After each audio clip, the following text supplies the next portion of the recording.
दोस्तों नमस्कार। 3 साल पहले इसी महीने और करीब इसी हफ्ते दिल्ली में एक मीटिंग हुई थी। जो लोग उस मीटिंग में थे और उस डील से संबंधित थे, करीब करीब सभी लोग आज जेल में हैं। सिर्फ एक आदमी बाहर है और जिसको ईडी बुला रही है और वो नहीं जा रहे हैं, और वो है केजरीवाल साहब। इंसिडेंटली इसी हफ्ते उनकी कोर्ट में पेशी भी है। अब कोर्ट क्या कहेगा वो तो हम पेशी के बाद बात करेंगे, लेकिन जो आज घटनाक्रम हुआ है इसको समझना ज़रूरी है। तेलंगाना के मुख्यमंत्री की बेटी कविता जी को ईडी ने अरेस्ट कर लिया है। क्यों अरेस्ट किया है? हैदराबाद के एमएलए को अरेस्ट करके दिल्ली लाया गया है, क्योंकि वो दिल्ली के शराब घोटाले में कहीं ना कहीं किसी न किसी रूप में सम्मिलित रही हैं। ईडी ने क्यों इस पूरे मुद्दे को उठाया? क्योंकि दिल्ली के उपराज्यपाल ने जब करप्शन के कंप्लेंट आए तो उन्होंने सीबीआई को इन्वेस्टिगेशन करने को कहा। उससे पहले उन्होंने चीफ सेक्रेटरी को कहा कि आप इस पूरी कानूनी प्रक्रिया को और जिस तरह से पॉलिसी बनी है इसको समझें और रिपोर्ट करें। चीफ सेक्रेटरी की रिपोर्ट में यह साफ हुआ कि बहुत सारे जो कानूनी प्रावधान हैं उसकी अनदेखी करके ये पॉलिसी बनाई गई है। और इस पॉलिसी का मकसद था दिल्ली में जो सरकार है उसको पैसों का फ़ायदा पहुंचाना। मतलब दिल्ली राज्य सरकार की पॉलिसी को इस तरह से मोड़ा तोड़ा जाए जिससे जो व्यापारी वर्ग है, जो खास गुट है, उसका फ़ायदा हो, और जो उनका फ़ायदा हो उसमें से चुनावी चंदे के रूप में या रिश्वत के रूप में पैसा आम आदमी पार्टी के नेताओं को मिले। आज इस पूरे मुद्दे को करीब आप समझिए 3 साल हो गए। अब इस मीटिंग का पर्पस क्या था? मीटिंग का पर्पस बहुत सिंपल ये था कि जो शराब नीति बनाई जाएगी दिल्ली में, उसमें जो प्रॉफिट मार्जिन है उसको बढ़ा के 12% कर दिया जाएगा होलसेलर के लिए, और जो रिटेलर है उसके लिए 185%। इसका मतलब ये है कि जब आप शराब बेचेंगे तो मार्जिन काफ़ी ज़्यादा होगा। दूसरा, इसी में ये कहा गया था कि जो अभी दिल्ली सरकार वेंडिंग करती है, L1 लाइसेंसेस, जो दिल्ली सरकार का डिपार्टमेंट हैंडल करता था, उसको डाइवर्स्ट कर दिया जाएगा और ये L1 लाइसेंस प्राइवेट वेंडर को दे दिए जाएंगे। साथ ही साथ इसमें और जो बातें कही गई वो इम्पॉर्टेंट इसलिए भी है समझना, क्योंकि उसमें जो घटनाक्रम है वो ये कहता है कि जो पॉलिसीज़ में बदलाव किया गया उसमें गवर्नमेंट ओन्ड लीकर आउटलेट्स जो थे उनको बंद करना, जो लाइसेंस दिए थे जो सरकारी लाइसेंस हटा के प्राइवेट के हाथों में देना, और शराब पीने की उम्र को घटा के 25 से 21 साल करना। दोस्तों, गांधी जी को मानने वाले अरविंद केजरीवाल, गांधी जी ने हमेशा कहा था कि शराब बुरी चीज़ है। उन्होंने तो अपने एक लेख में यहाँ तक लिख दिया था कि शराब अपराध की जड़ है। यहाँ तक कि वेश्यावृत्ति से भी ज़्यादा खराब अगर कोई चीज़ है वो है नशाखोरी, क्योंकि सारी इकोनॉमिक प्रॉब्लम की, फैमिली को बर्बाद करने की जो जड़ है वो है शराब। लेकिन दिल्ली सरकार के मुख्यमंत्री अरविंद केजरीवाल साहब की अध्यक्षता में, उनकी देखरेख में, उनके नेतृत्व में दिल्ली में शराब नीति बनाई गई ताकि ज़्यादा से ज़्यादा लोग शराब पी सकें और कम उम्र के लोग शराब पी सकें। ये इनका डेवलपमेंट मॉडल था। आगे बढ़ने से पहले आप इस वीडियो को शेयर कर लीजिए, इस चैनल को सब्सक्राइब कर लीजिए अगर अभी तक नहीं किया है। इसके साथ ही खास किस्म के ब्रांड को दिल्ली में लाके बेचने का इंतज़ाम करना, उसकी प्राइसिंग की छूट प्राइवेट वेंडर्स को देना, और दिल्ली के बाहर भी दिल्ली से शराब भेजने में आपत्ति ना होना, ये सारी बातें उसमें लिखी गई थी। जो एग्जिस्टिंग दुकानदार थे उनको बाज़ार से हटाने के लिए जो लाइसेंस फी पहले 8 लाख रुपए थी उसको बढ़ा के 75 लाख रुपए कर दिया। इसका मतलब जो दिल्ली में करीब 850 प्राइवेट वेंडर हुआ करते थे वो वाइंड अप होंगे। इसका मतलब 75 लाख रुपए कितने दुकानदार दे पाएंगे? जो नहीं दे पाएंगे उनका लाइसेंस खारिज, और जो बड़ी कंपनियां थी उनको ये अधिकार दे दिया गया कि आप कहीं से भी माल लाइए और बेचिए। और ये जो वेंडिंग सिस्टम था ये अच्छा खासा कमीशन का बिजनेस था। यहाँ तक बात ठीक थी, लेकिन जो कमीशन 12% किया गया था उसमें से 6% कमीशन आम आदमी पार्टी को राजनीतिक चंदे के रूप में मिलेगा। अब सवाल इस बात का था कि ये सब किसके फेवर के लिए किया गया था? ये जितनी शराब के अंदर घपलेबाजी हुई उसमें एक बहुत महत्वपूर्ण रोल था साउथ ग्रुप का।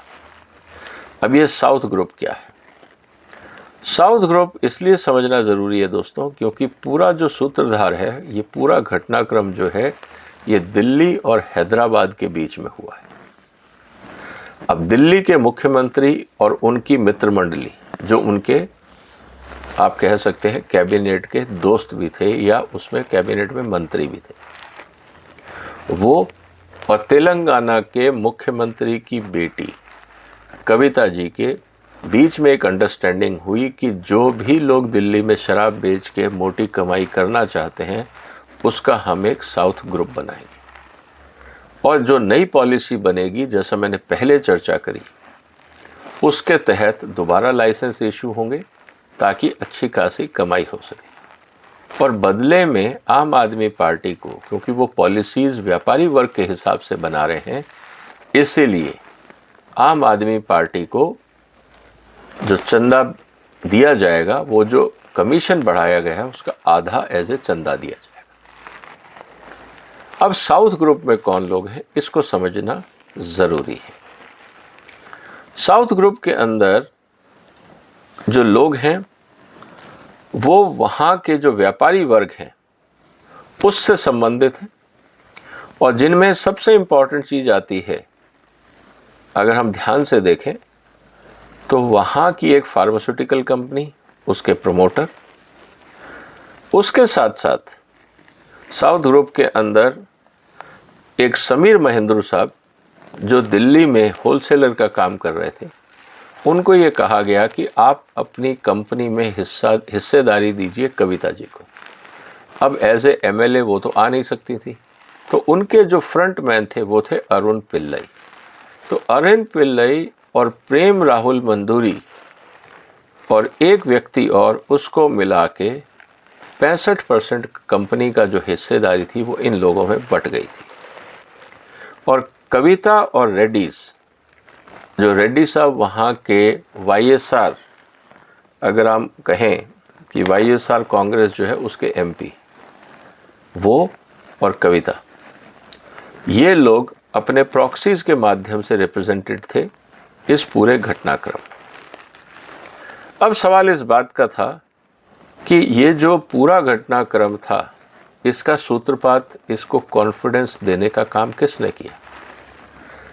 कविता ने मुलाकात करी मनीष सिसोदिया से और केजरीवाल से। एक पॉलिटिकल अंडरस्टैंडिंग हुई कि आप हमारे हिसाब से काम करिएगा, पॉलिसी हमारे हिसाब से काम करेंगे, तो जो कमीशन बनेगा उसमें से आधा हिस्सा आम आदमी पार्टी को चंदे के रूप में दिया जाएगा। ये एक पॉलिटिकल अंडरस्टैंडिंग बनी और एडवांस में 100 करोड़ रुपए आम आदमी पार्टी को पहुंचाए जाएंगे। जब ये सब कार्रवाई हो रही थी तो सीधी सी बात है कि अब आप उसको फेयर वे में तो पहुंचाएंगे नहीं। हवाला के माध्यम से 100 करोड़ का ट्रांजैक्शन हुआ। जैसे ही हवाला के माध्यम से 100 करोड़ का ट्रांजैक्शन हुआ, ये पूरा केस ईडी का केस बन जाता। दूसरी बात, जब इन लोगों को अरेस्ट किया गया जो इस पूरे घटनाक्रम में थे, तो उसमें से कई लोग अप्रूवर बन गए। और जिसमें एक सबसे महत्वपूर्ण भूमिका है कविता के अकाउंटेंट की। और उन्होंने एज ए अप्रूवर बन के बुच्ची बाबू ने सारी बात बता दी कि देयर वाज ए मीटिंग मार्च 2021 में दिल्ली के अंदर केजरीवाल, मनीष सिसोदिया और कविता के बीच में एक अंडरस्टैंडिंग हुई थी और उसके बाद ये पूरी पॉलिसी बनाई गई। अब दोस्तों सवाल किस बात का है कि आज कविता को ईडी ने अरेस्ट कर लिया। अब जब अरेस्ट कर लिया है तो निश्चित रूप से उनका आमना सामना होगा अपने अकाउंटेंट से, बुच्ची बाबू से, जो इस समय सरकारी गवाह बन चुके। महेंद्र ने पूरी बात बताई। उन्होंने यहाँ तक कहा कि जो विजय नायर, जो बीच में जिसे वो कह सकते हैं आप दलाल का काम कर रहा था, वो केजरीवाल का खास आदमी, आम आदमी पार्टी का कम्युनिकेशन इंचार्ज भी हुई और वो हैदराबाद और दिल्ली के बीच में ट्रेवल करता रहा इस पूरे कोऑर्डिनेशन को लेने के लिए। अब मुद्दा इस बात का है दोस्तों कि अब आगे क्या होगा। दो चीज़ें आज आपको समझनी है। सबसे पहले, जब से कविता का अरेस्ट हुआ है ईडी के द्वारा, तब से केजरीवाल साहब का एक स्टेटमेंट सामने नहीं आया, जबकि वो प्रेस कॉन्फ्रेंस करने में बिल्कुल देर नहीं लगाते। लेकिन कविता के अरेस्ट होने के बाद आम आदमी पार्टी के मुखिया अरविंद केजरीवाल का कोई स्टेटमेंट नहीं आया है, ना उन्होंने उसको क्रिटिसाइज़ किया है, ना अप्रिशिएट किया है। जबकि हकीकत ये है कि पूरे घटनाक्रम में जो घपला हुआ एक्साइज पॉलिसी का, उसमें दोनों कॉन्स्टेंटली टच में थे। ईडी का यहाँ तक कहना था कि जो कविता हैं उन्होंने इस पूरे नेगोशिएशन के दौरान 10 बार फ़ोन बदले 2021 और 2022 के बीच में, ताकि किसी भी तरह का डिजिटल ट्रेल ना रह जाए। यही तरीका मनीष सिसोदिया ने अपनाया, यही तरीका बाकी आम आदमी के नेताओं ने अपनाया। अब सवाल इसका है कि जो ओवरऑल डेवलपमेंट है, अब कविता को अरेस्ट करके दिल्ली लाया गया, अब इनके सामने जो बुच्ची बाबू हैं उनको बिठाया जाएगा। हो सकता है मनीष सिसोदिया के सामने इनको बैठाया जाए क्योंकि तो अरेस्ट है, और जब ये सब लोग बैठेंगे तो सच्चाई सामने आएगी। इसीलिए चिंताएं केजरीवाल साहब के लिए बढ़ गई, क्योंकि जब आप पॉलिसी बनाते हो तो पॉलिसी बगैर चीफ मिनिस्टर के बन नहीं सकती, और पॉलिसी बनाई साउथ लॉबी ने, और साउथ लॉबी के हिसाब से जब पॉलिसी बनी और बाकी सब लोग अप्रूवर बन गए हैं, और यहाँ तक कहा है कि मनीष सिसोदिया और केजरीवाल और कविता के बीच में एक पॉलिटिकल अंडरस्टैंडिंग थी, तो सवाल इस बात का है कि क्या केजरीवाल ये बोलेंगे कि उनको कुछ नहीं पता, या वो कोऑपरेट करेंगे और सच्चाई सामने रखेंगे। अब क्या वो करेंगे ये तो वक्त बताएगा, लेकिन इम्पॉर्टेंट बात ये है दोस्तों कि अब घटनाक्रम बहुत तेज़ी से आगे बढ़ेगा। केजरीवाल साहब को लोअर कोर्ट, या जिसको आप ट्रायल कोर्ट बोलते हैं, उन्होंने अपने सामने पेश होने का आदेश दिया है। केजरीवाल साहब हायर कोर्ट में ये कह के पहुंच गए कि साहब इस आदेश को खारिज करवाइए। कोर्ट ने कहा कि अभी खारिज कराने का औचित्य इसलिए नहीं है क्योंकि आप एक्यूज्ड हैं या नहीं है, आपको तो इन्फॉर्मेशन के लिए बुलाया जा रहा है। जब आपको इन्फॉर्मेशन के लिए बुलाया जा रहा है तो आप कोऑपरेट करिए, और वो पेशी है आज।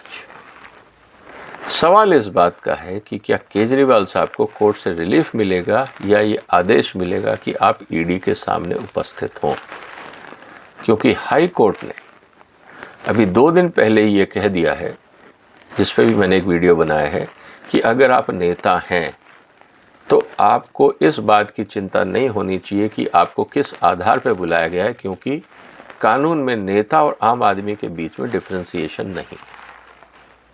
दूसरा, अगर आप इस पूरे डिफरेंशिएशन को नहीं मानते हैं और आप कहते हैं कि मैं चीफ मिनिस्टर हूं और मुझे कहीं ना कहीं स्पेशल ट्रीटमेंट मिलना चाहिए, तो कानून में इस बात का प्रावधान नहीं। अब देखना यह है कि 8 समन ठुकराने के बाद केजरीवाल साहब आज अदालत जाते हैं या नहीं। और कोर्ट का आदेश क्या आता है। लेकिन चिंता की बात यह है कि कविता के अरेस्ट होने के बाद केजरीवाल साहब का कोई स्टेटमेंट नहीं आया, कोई आम आदमी का पार्टी का नेता आके क्रिटिसाइज नहीं किया कि ईडी ने क्यों अरेस्ट किया। इसका मतलब अब सबको समझ में आ गया है कि जब हैदराबाद से ईडी कविता को दिल्ली ला सकती है तो दिल्ली से ईडी के ऑफिस क्या केजरीवाल को नहीं ले जाया जा सकता। जो भी सुरक्षा की ज़रूरत होगी वो दिल्ली पुलिस या पैरामिलिट्री फोर्सेस आसानी से दे सकते हैं। अब देखना ये है कि कोर्ट का रुख क्या होगा। कविता को अपने अकाउंटेंट के सामने बैठ के डिफेंड करना होगा कि उन्होंने जो काम किया वो गैर कानूनी नहीं था। क्या वो कर पाएंगी? कमेंट बॉक्स में आप अपना जवाब लिखिए। और उससे इम्पॉर्टेंट चीज़ ये है दोस्तों कि आज कोर्ट में क्या होगा। क्या केजरीवाल को राहत मिलेगी या ईडी के सामने उपस्थित होने के आदेश मिले? आपकी क्या राय है? कमेंट बॉक्स में लिख के ज़रूर बताइए। इंटरेस्टिंग डेवलपमेंट होने वाला है अगले कुछ दिनों में। उम्मीद है आपको वो पसंद आएगी और हम उनका एनालिसिस डिटेल में करें। आपने वक्त निकाला, आपका धन्यवाद। फिलहाल वंदे।